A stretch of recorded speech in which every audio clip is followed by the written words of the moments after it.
everybody, Nemo060 here.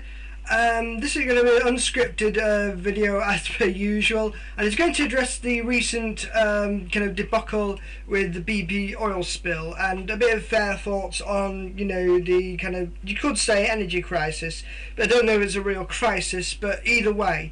The thing is that the US is currently being very dependent on oil, and the Conservatives are constantly pushing and pushing to get more and more oil.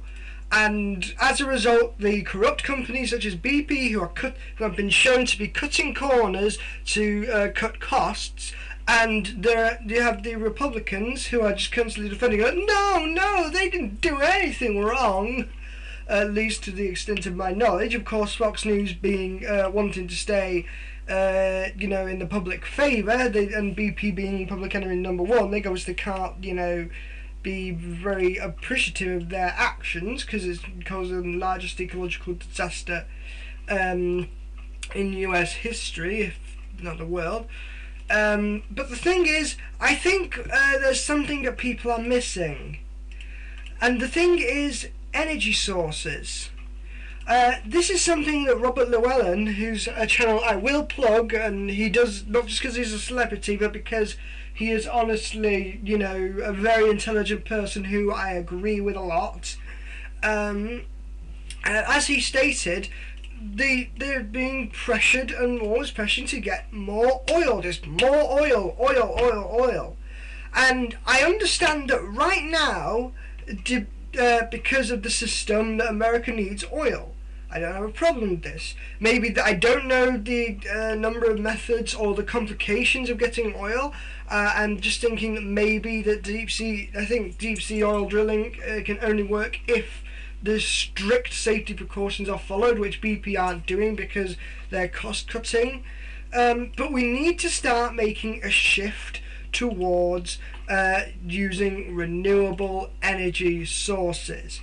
Robert Llewellyn, whose channels I will plug, especially Fully Charged, formerly Gearless, the electric car technology has come in leaps and bounds recently.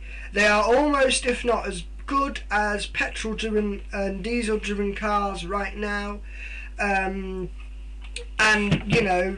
really think this should be on the market. There's a lot of disinformation being sold, especially in the popular media, like Target. But seriously, you never take them seriously. But anyway, back to the main point. I think we need to. There are a number of places, especially here in the UK, where renewable energy sources such as wind and wave power and that kind of thing, where that has been able to power small villages, and they made a lot of money off it. Yes, I understand that this will be a bit of a challenge to do on a bigger scale. I understand this completely. But I think we need to at least try. We need to at least make some first baby steps, at least, to switching over to renewable energy. There's, been ample time here in the UK. Put it like this, I'll use the digital switch over here in the UK to give a perfect example of what I mean. Here in the UK, we have different regions that are turning off analog TV and digital and switching on to digital. Now, when digital first came about, when I was a kid, by the gods, that makes me feel old. When digital first came, it was obviously quite expensive. It's probably like what HD TV is now. When digital and Sky first came around,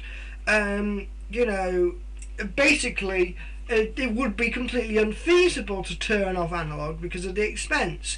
Although nowadays, when you look at how the Freeview box is, and digital TV is everywhere, it's mega cheap.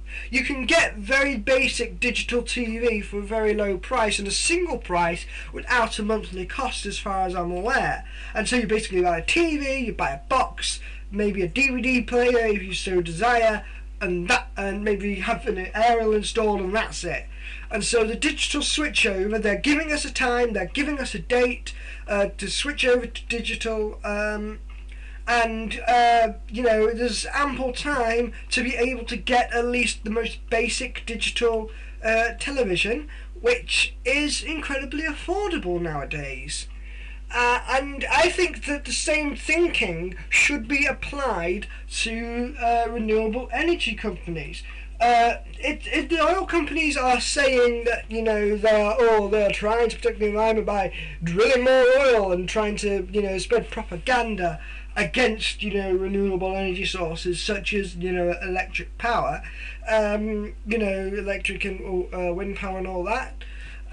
Then we have to be realistic about this. We have to be adult about this. We have to realise that our thirst for fossil fuels is becoming dangerous, the dangerous level now, and it's really not doing anybody any favours. So really, I think we need to at least start a switch over. Not a complete switch over all at once, but at least start to gradually make a switch and implement more and more so we can wean ourselves off fossil fuels. I haven't talked much about nuclear power since I don't know all the information about this. However, if you go to Skeptoid.com and listen, Brian Dunning of Skeptoid, he has done a podcast and a mini video series, in fact, where he has addressed nuclear power, and from his source, he does say that the modern nuclear power is a lot safer than it used to be, and the Chernobyl disaster, the one that everybody remembers, that was a huge multi-level breach in safety rules, which kind of made disaster imminent. I'm not trying to use an appeal to authority. By all means, look at the sources, and I'm sure he'd be more than willing to provide you with more actual sources for this. But my point is that we can't be completely focused on only fossil fuels in this coming age. We're in the second decade of the 21st century. I think it's about time that we got our heads together, got our act together, and we focus on trying to find more renewable energy sources on a small scale at first, and then try and work them up and think about how we could use them on a more national scale. Thank you for listening to this rant. This is Nemo060, and I shall see you all on the dark side of the moon. Off and away.